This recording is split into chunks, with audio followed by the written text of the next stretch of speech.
So on tonight's NBA rundown, I've got some instant reaction to the just absolutely shellacking that the Oklahoma City Thunder put on the Cleveland Cavaliers today in Oklahoma City. You know it was a bad game when Tristan Thompson actually gets some playing time for the Cleveland Cavaliers. In fact, Tristan actually ended up playing 12 minutes in the game. He hasn't played that much all year.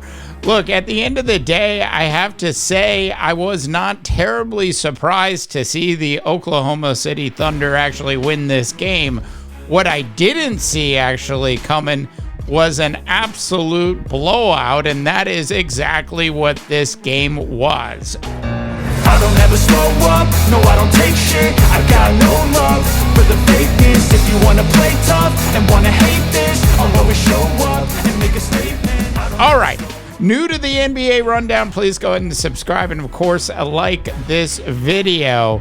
Now 134 to 114 was the final, but the final score actually doesn't do it justice. At one point in this game, when the starters were still in, they were up by 40.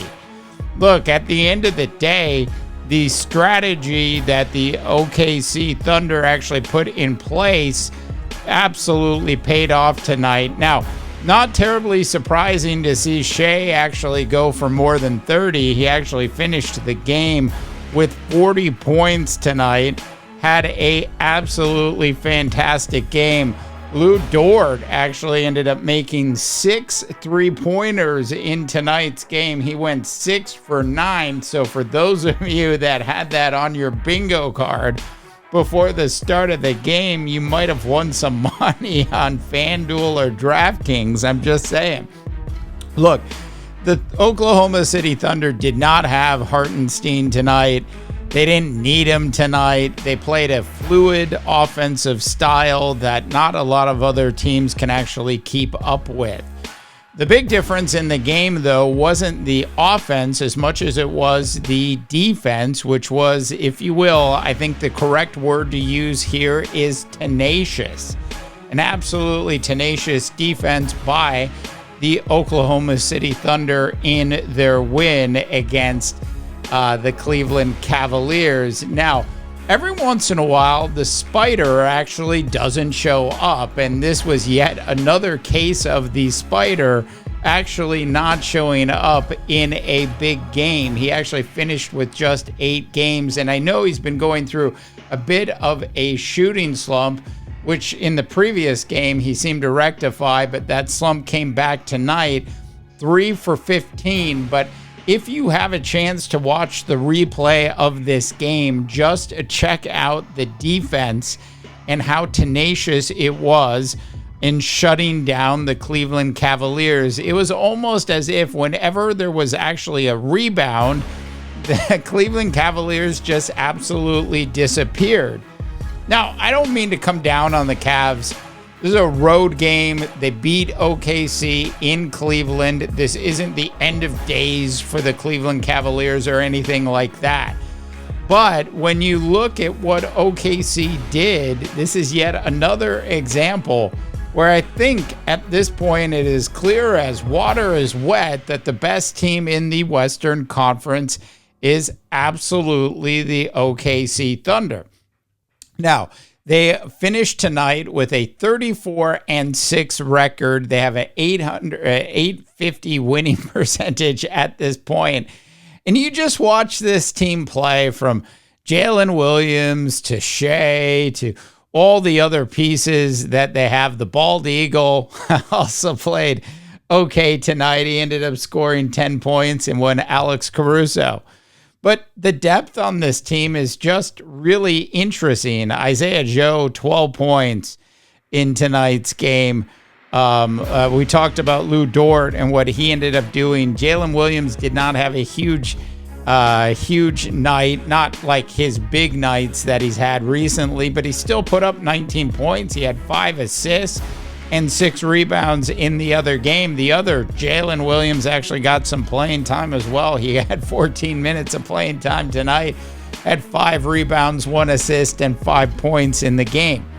Carson Wallace had 6 points and 6 rebounds in the game, and Aaron Wiggins had 4 points and 5 rebounds in the game, and that basically makes up the most of the scoring. Brandon Carlson ended up playing some minutes tonight as well, and he ended up with 11 points in the game. But I just look up and down this roster, and yes, there are teams that are going to be able to beat the Thunder on a night-by-night basis. Not a lot of them, but there certainly are teams. I mean, Cleveland did beat them a couple weeks ago. The question is, if this team remains healthy, do you think there is a team in the Western Conference that actually truly matches up well against the Oklahoma City Thunder to actually prevent the Thunder, who is now a year older than they were last year? That's stating the obvious. But that experience they had last year, I certainly think is going to pay off down the road. Now, once again, key injuries and not having key injuries is a big part of this. Be interesting to see when Chet comes back how they work him into the mix. Shouldn't be a detriment at all to have Chet Holmgren on your team, if you know what I mean. So I think that it's safe to say, clearly, at least through half of this NBA season, because we're almost at that halfway point of the season at this point, that clearly the best team in the Western Conference is the Oklahoma City Thunder. And the best team in the Eastern Conference is the Cleveland Cavaliers. Now, the blowout that we witnessed tonight is not necessarily a fair representation of what the Cleveland Cavaliers have done to this point. But in a 7-game series, in let's call it the NBA Finals, the Cleveland Cavaliers versus this particular Oklahoma City Thunder team that's playing defense the way they're playing defense, I think would actually be pretty hard to beat. All right, so those are some quick thoughts, instant reaction, and what I saw go down in Oklahoma City a little earlier in the evening. Love to get your thoughts and opinions. Once again, new to the show, please go ahead and subscribe, and of course, like this video. For the NBA Rundown, I'm Dave DeBaugh, wishing you all a tremendous rest of your sports viewing day. I don't ever slow up, no I don't take shit. I got no love for the fakeness. If you wanna play tough and wanna hate this, I'll always show up and make a statement. I don't